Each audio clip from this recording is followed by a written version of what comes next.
right, everybody, welcome to another episode of Particularly Innovative, where we chat about the wide and growing world of decentralized finance.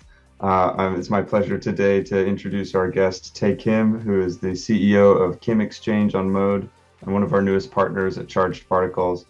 So very excited to dive into the wonderful world of DeFi with you. Thanks so much, Tae, for joining the show.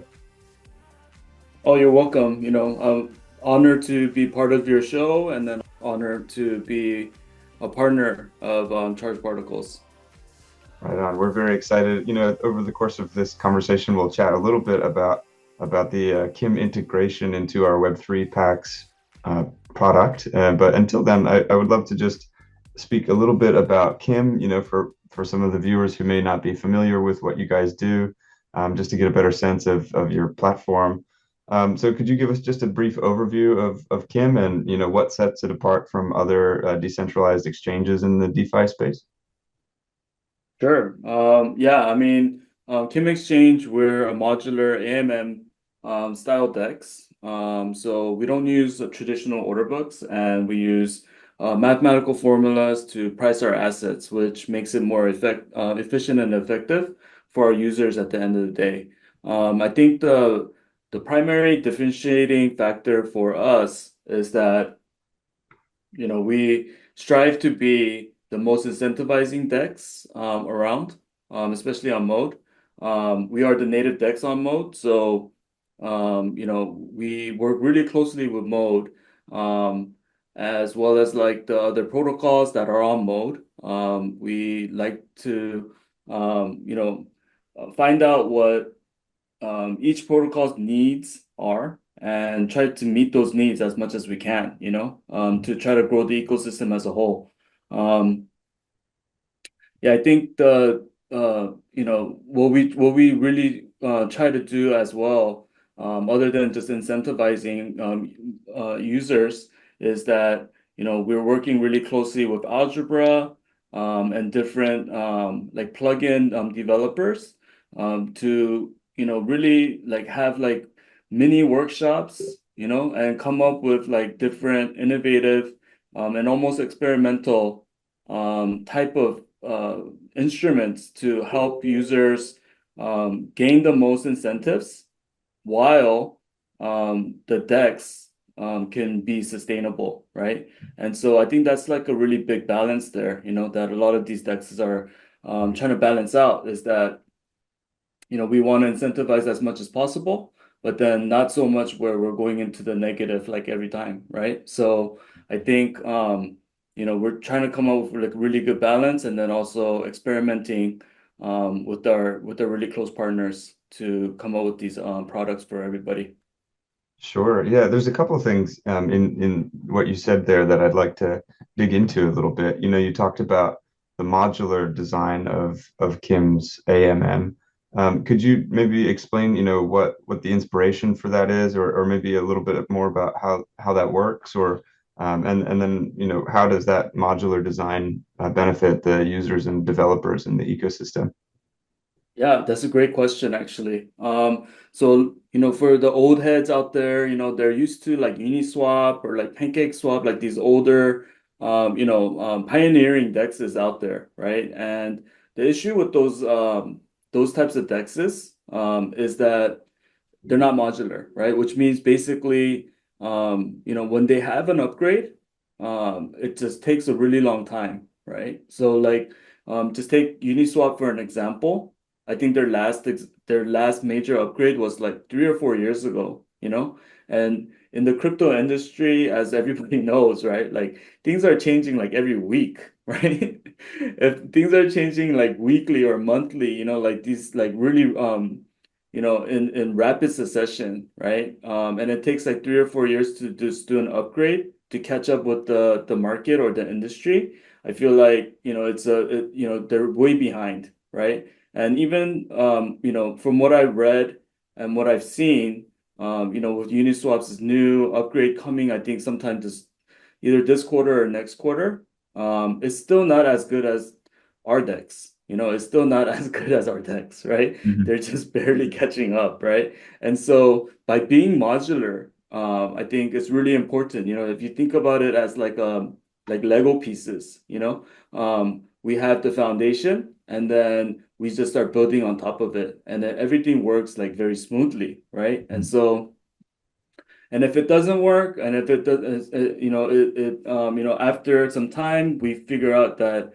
it's not useful, then we don't have to use it and we can replace it with something else, Mm. right? And so I think, that type of advantage, especially with the fast-paced, fast-moving industry that we're in DeFi, is going to be very, very important. The adaptability, and the adaptability level, and the speed and the efficiency, is really important. So yeah, I think that's the main difference.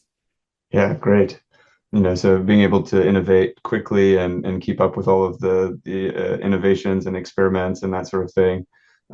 You also talked in your first answer a little bit about your role within the mode ecosystem, which I'd love to delve into a bit. We've been really stoked to work with you. It's been an absolute pleasure. And you mentioned really wanting to work with all of the protocols, within the mode ecosystem. And can you talk a little bit more about, like why mode and how exactly you're, seeing yourself positioned and wanting to contribute to the ecosystem going forward? Yeah, sure. That's a great question. So Mode, the reason why, Mode, when Mode first started out was so interesting for us is that, they had a very serious narrative, and their narrative, Mode's narrative was to be, basically like the DeFi hub, right? Their main thing was just DeFi, right? And so as a DEX, obviously, we would love to be in an environment where everybody's on the same page, and we're getting so much support from the mode ecosystem and from the mode founders and everybody else that it was just a no-brainer for us, right? And our role at mode is, we're actually the biggest DEX as far as TVL and volume on mode right now. So if Mode has about, daily trading volume of like 1.6 million, then about 1.2 million is coming from Kim Exchange, Wow. right? So, that's just in volume.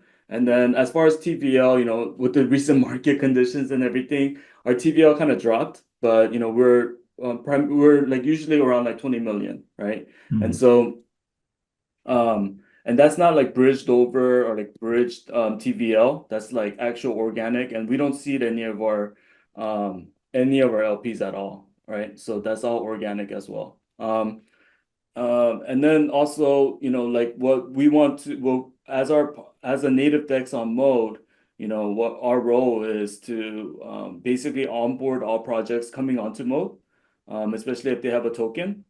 Then we would love to work with them to get them listed on our DEX. It's a permissionless DEX, right? So they can easily, like within minutes, open up a LP with their token, and then we verify it. We can whitelist that token or that LP, and then work really deeply with that project or that protocol to come up with like co-marketing or marketing events, campaigns, and then also, sometimes even like co-incentivizing those LPs as well, right? So if you just go on to, Kim Exchange, Kim.exchange, you'll see like a lot of these LPs that have um, a lot of like Kim as incentives, just by LPing into these pools, right? And those LPs are made through Merkle, so we work really closely with Merkle. And then there's additional incentive programs or plugins that we call, right? Like the rewards plugin, the yield booster, the nitro pools. Mhm. These are all things that we worked really closely with the algebra team to make. And so yeah, I mean, you're able to go in, just get incentives on incentives, rewards on rewards, and hopefully get to know these projects a lot better. Give these LPs or these tokens that are listed on our exchange more utility, right? By being able to use that token to further incentivize these plugins and things like that, right? So yeah, we're just creating, um, you know, like these we're just making it a lot easier for the ecosystem to function. Um, yeah, and I think that's our main role right now. Yeah, I mean, I think that makes a lot of sense. That's definitely how our experience has been onboarding into Mode. Just recently we bridged our IONX token across, and we were able to set up a pool on Kim, and then even moreover, the Kim is really integrated so directly as the primary swapping utility within Web3 Packs. And for those who maybe haven't heard about Web3 Packs, this is our get started in crypto, onboarding tool. So for folks who maybe they're just getting started with DeFi, or even for advanced users that are trying to get access to lots of different DeFi strategies all at once, Web3 packs offer a way for you to bundle a bunch of different tokens together and buy them in a single transaction by nesting them in an NFT. And so, Kim has been really critical in playing a part, as a Lego piece, like you said, in that process. So when someone buys a Web3 pack, Kim is the primary swapper that converts the ETH that they spend into a number of different tokens, which are then bundled together and all automatically. So if you're just getting started and you want exposure to 5 or 10 different projects in the ecosystem, but you maybe wouldn't know where to look, or you don't want to sign 25 different transactions and pay gas all these different times.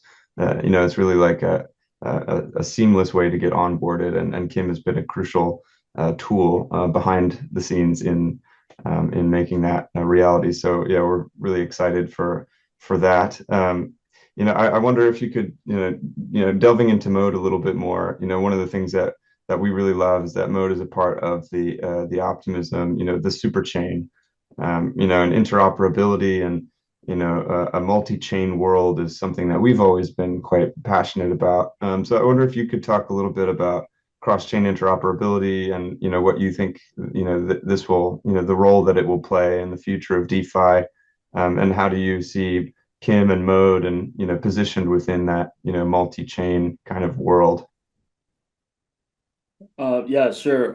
So Chem Exchange, we strive, or one of our main goals is to be the liquidity hub for the OP superchain, right? And right now we're on Mode. I think like last month we deployed also on Base, and we're going to be deploying on OP and also Bob, right? These are all like within our roadmap, and so. And then in the very, very near future, and this is a bit of alpha, but Kim token will be on Ethereum and then also OP and Base as well, right? So we're hoping with these new developments and then these new, basically checking off everything that's on our roadmap, um, will create a lot more volume for Kim token as well as for the mode ecosystem, and being having that cross-chain interoperability, make it very smooth for users to come into mode or OP or any of the other OP superchain L2s. It's definitely the future. It's definitely what's inevitably going to happen, and so. Yeah, we're very, very excited about that, and we're definitely moving um, in a way where to achieve those goals as well. Great. All right, so I've got a bit more of a broad question, maybe a conceptual question here. In your view, what are some of the biggest challenges that are currently facing DeFi? Um, yeah, Uh, I think let's see. I think the bigger issues, or maybe some of the issues that are facing DeFi, are still, just the bad actors that are out there, right? And so, although, you know, there's projects like us and other protocols that are on Mode Network that go through like a really hard, like really you know, a thorough like screening process with all the founders. They get to really know us, and like things like that. Like there's no guarantees that these other L2s are doing the same, right? Or these other mainnets or L1s are doing the same thing, right? They might have overlooked some other projects or the founders, and this like a lot of things can happen, right? There's a lot of room for error, human error or oversight and things like this.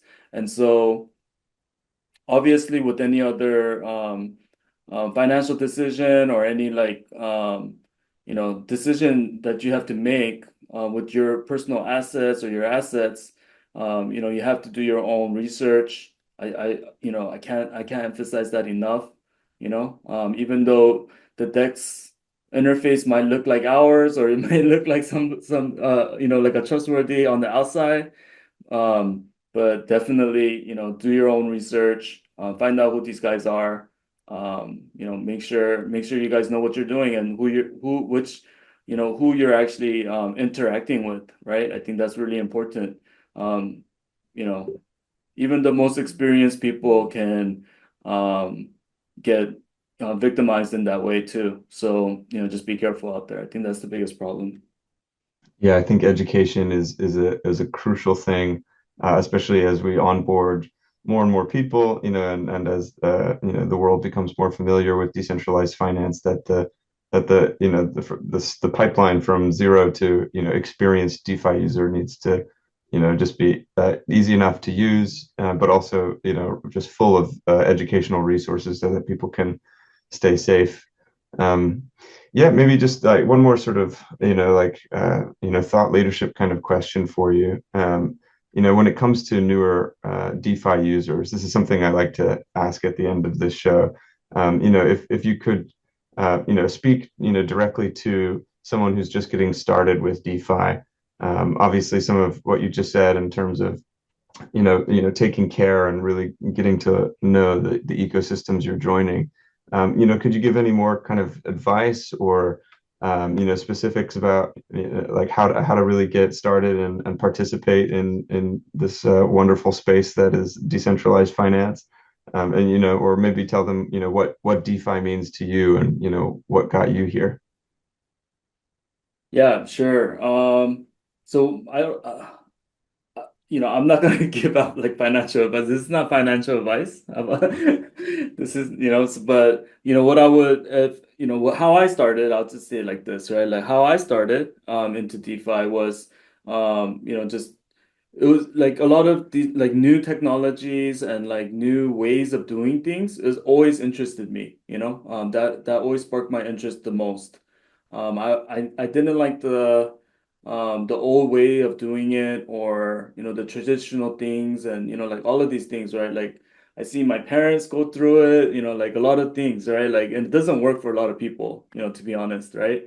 And so just with those kind of things in mind, I always like to explore new things. But when I do, um, the way that I started was, with very small amount of money, right? Like, just trying it out, maybe like, $10, like $20, like just to get a taste of what's actually going on, right?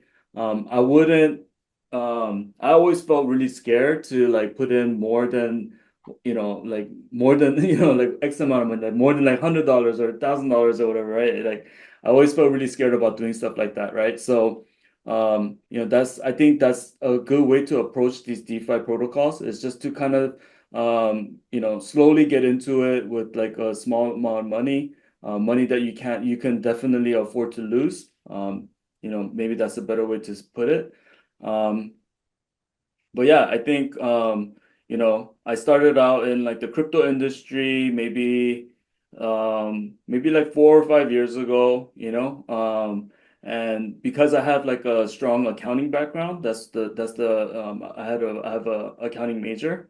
And so I was always like really good with numbers and like finance and things like that. And being the COO of like several different blockchain companies that are listed on Binance or like on Upbit and things like this, I came upon this opportunity, Kim Exchange. So my last name is Kim, but I didn't name this company, right? So this company, a lot of people think that because my last name is Kim, I made Kim Exchange, but I'm not the founder of Kim Exchange. I joined Kim Exchange after, after it was already established and it already had like 8 million or 10 million in TVL, right? And so I joined maybe I think I joined in April, and Kim Exchange actually launched in January, right? So yeah, I don't want people to get it mixed up. Like, why did you name your company from, by your name? Like I was like, dude, that's not what happened, bro. Like, trust me, it's not what happened. But a lot of people don't believe me, but that's actually the truth. I had no part of naming this company. Um, but yeah, I mean, sorry, maybe my story took a little long, but yeah. Yeah, no, it's good to get some background. I think that's yeah, I probably thought so myself. So it's nice to know. That's a funny story. It means you must be in the right place then, I'm sure. But yeah, I love the advice that you gave for getting started. Just take it slow and really like learn by doing. I think is a really a good piece of advice as well, like hands-on, and practical. That's one of the best ways to learn as well. Yeah, so thanks so much, Tay, for your time here today. I know we're really excited to see Kim be so involved in the Web3 Packs product and really helping to onboard that next billion users and make the process of getting involved in DeFi and really getting your hands on, like you're saying, just that much easier, where you can get exposure to all these different projects and different liquidity pools and really simplify some of that initial learning as much as possible. So yeah, it's been a pleasure to chat with you today. Thanks for joining us, and yeah, we'll see you out there, as we keep building. Okay, thanks, Mango. Really appreciate the time, and really appreciate the opportunity to speak to your folks out here. Yeah, Thank you. yeah. Until next time.